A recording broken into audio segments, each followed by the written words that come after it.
Assalamualaikum warahmatullahi wabarakatuh.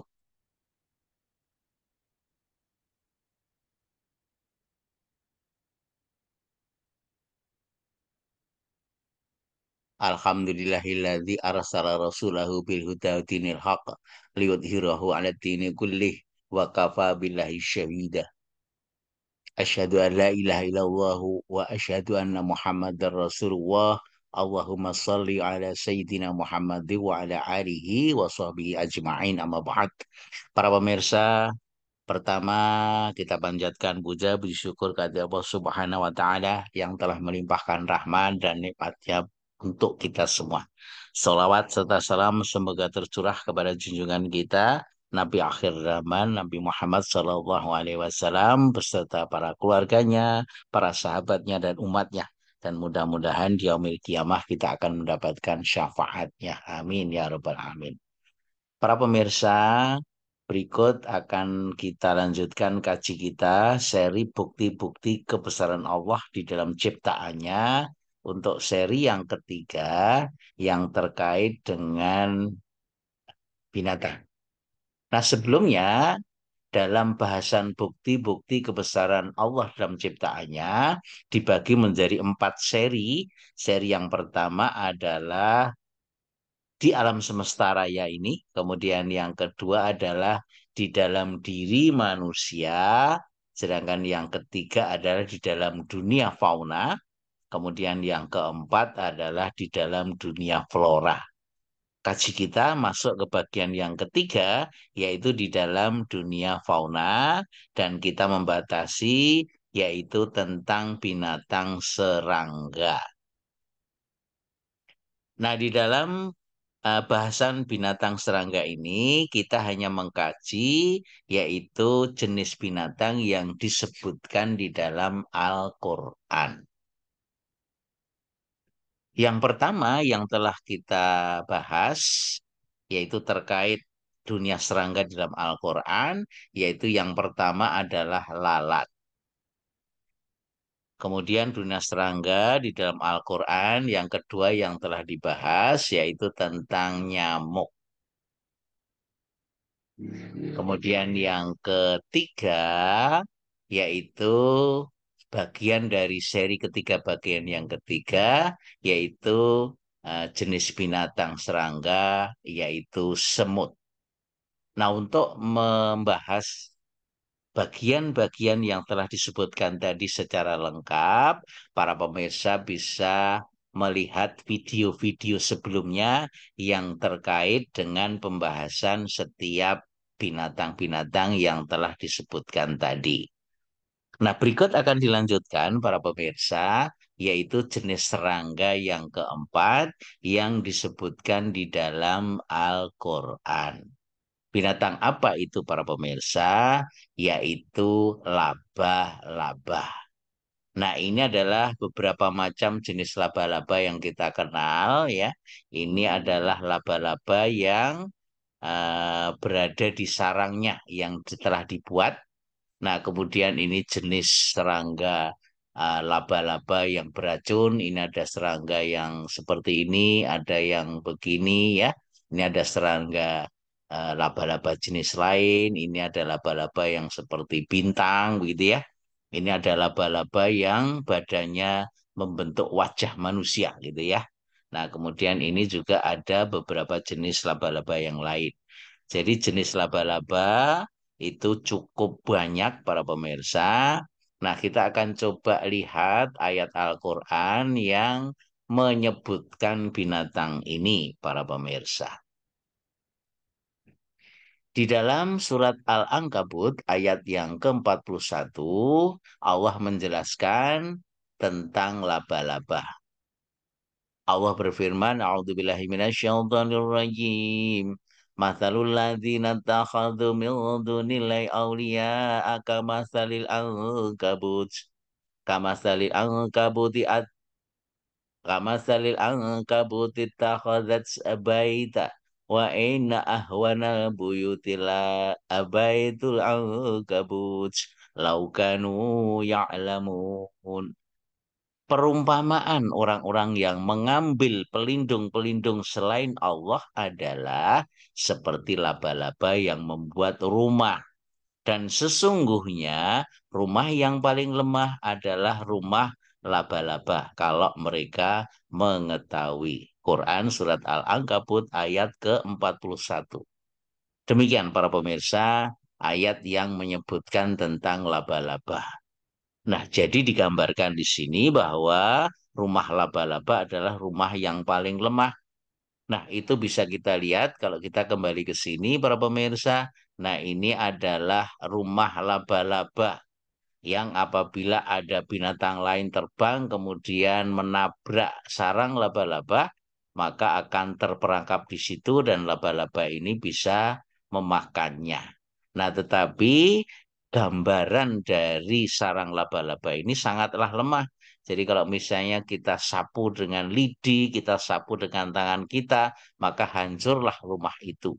Nah, itu digambarkan oleh Allah perumpamaan orang-orang yang mengambil pelindung selain Allah itu seperti laba-laba yang membuat rumahnya, yaitu sarang laba-laba yang sangat lemah.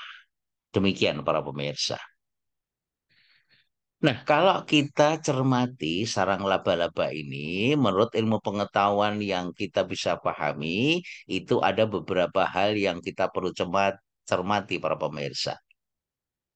Pekerjaan konstruksi jaring laba-laba yang pertama, laba-laba menarik benang jenis kuat dan tegang, kerangka jaring. Jadi kalau yang ini itu yang tegak lurus dengan jari-jarinya ini ya. Nah itu sebagai bentuk utama dari sarang laba-laba. Kemudian laba-laba menggunakan benang jenis kendor dan lengket untuk membuat lingkaran dari arah luar ke arah dalam. Jadi ini setelah membuat apa namanya benang kerangka utama yang kuat dan tegang gitu. Nah, kemudian baru membuat jaring-jaring yang berputar ini. Kemudian dari putaran luar ke dalam, ke dalam, ke dalam sampai pusat di mana dia bersarang di situ. Nah, kemudian benang laba-laba itu 5 kali lebih kuat dari benang baja untuk ketebalan yang sama. Maksudnya apa? Dia bisa mengangkat tubuhnya tidak putus. Jadi artinya mempunyai kekuatan yang luar biasa dibandingkan dengan ukuran tubuh laba-laba tersebut. Nah, kemudian gaya tegang dari tali sarang laba-laba ini itu sebesar 150 kilogram per meter persegi.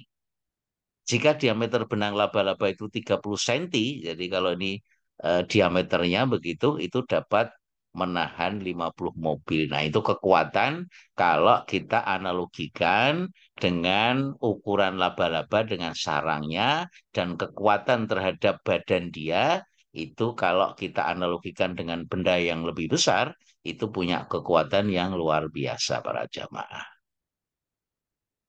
Nah, jika laba-laba diperbesar menjadi seukuran manusia, artinya jika laba-laba kecil ini kita gedekan ukurannya seukuran manusia, maka jaring yang dianyamnya akan memiliki tinggi sekitar 150 meter.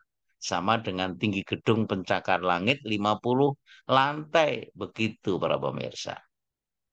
Jika rumah jaring laba-laba diperbesar menjadi berdiameter 50 cm, jaring ini mampu menghentikan pesawat jumbo jet. Subhanallah, luar biasa ya. Jadi dengan perbandingan kekuatan seukuran badan dia dengan ukuran kita. Nah, bagaimana laba-laba mampu membuat jaring dengan sifat-sifat seperti ini? Nah, cara memangsa makanan. Bisa yang disuntikkan laba-laba melalui taringnya biasanya sekaligus mencerna dan menghancurkan bagian dalam tubuh mangsa yang dimakan. Kemudian perlahan-lahan cairan tubuh beserta hancuran organ dalam itu dihisap oleh si pemangsa, yaitu laba-laba ini. Berjam-jam laba-laba menyedot cairan itu hingga bangkai mangsanya mengering. Laba-laba memiliki rahang yang kuat, lebih cepat menghabiskan makanannya dengan cara merusak dan meremuk tubuh mangsanya. Tinggal sisanya berupa bola-bola kecil yang merupakan remukan tubuh mangsa yang telah mengingsut. Jadi kalau misalnya ada binatang yang terjebak pada sarang laba-laba, maka dia akan mati dan kemudian dimakan, yaitu dengan menghisap bagian dalam tubuhnya yang telah dihancurkan. Gitu ya. Nah, demikian para pemirsa. Nah, coba kita renungkan ayat berikut, para pemirsa, yaitu Allah menjelaskan dalam surat Hud ayat yang ke-56, A'udzubillahi minasyaitonirrajim. Inni tawakkaltu 'ala Allahi rabbi wa rabbikum ma min dabbatin illa huwa akhidhun binasiyatiha inna rabbi 'ala siratim mustaqim. Sesungguhnya aku bertawakal kepada Allah Tuhanku dan Tuhanmu. Tidak ada sesuatu binatang melata pun, melainkan dialah yang memegang ubun-ubunnya. Sesungguhnya Tuhanku di atas jalan yang lurus. Keterangan bagian 723 yang dimaksud binatang melata di sini adalah segelap makhluk Allah yang bernyawa. Termasuk salah satunya adalah laba-laba tadi ya. Kemudian keterangan 724 maksudnya adalah menguasai sepenuhnya. Artinya Allah lah yang menguasai segala macam binatang yang diciptakannya. Termasuk juga laba-laba tadi. Kemudian keterangan 725 yaitu maksudnya Allah selalu berbuat adil. Jadi artinya Allah lah yang membagi rezekinya, Allah lah yang memberikan rezekinya, semua binatang ciptaannya di dunia ini, yaitu Allah lah yang menjamin rezekinya. Kemudian Allah juga berfirman dalam surat Az-Zariyat ayat yang ke-58, A'udzubillahi minasyaitonirrajim. Innallaha huwarrazzaqu dzul quwwatil matin. Sesungguhnya Allah dialah Maha Pemberi rezeki yang mempunyai kekuatan lagi kokoh. Jadi artinya kalau kita cermati binatang-binatang yang telah kita kaji para jemaah sekalian, bagaimana Allah memberikan rezeki setiap makhluknya, termasuk juga jenis-jenis serangga yang kita sudah jelaskan sebelumnya, yang kita sudah terangkan sebelumnya, yang disebutkan di dalam Al-Quran. Yaitu bagaimana Allah gambarkan mulai dari yaitu binatang lalat, kemudian yang kedua adalah binatang semut, kemudian yang telah dibahas yang lain adalah laba-laba ya termasuk di dalamnya. Nah, kemudian nyamuk juga. Nah, nanti kita akan kaji untuk jenis serangga yang lain yang disebutkan di dalam Al-Quran. Demikian kaji kita untuk kesempatan kali ini. Insya Allah kita akan lanjutkan pada kajian jenis binatang yang lain. Kita tutup kaji kita dengan membaca Subhanakallahumma wa bihamdika asyhadu an la ilaha illa anta astaghfiruka wa atubu ilaik. Wabillahi taufiq wal hidayah. Assalamualaikum warahmatullahi wabarakatuh.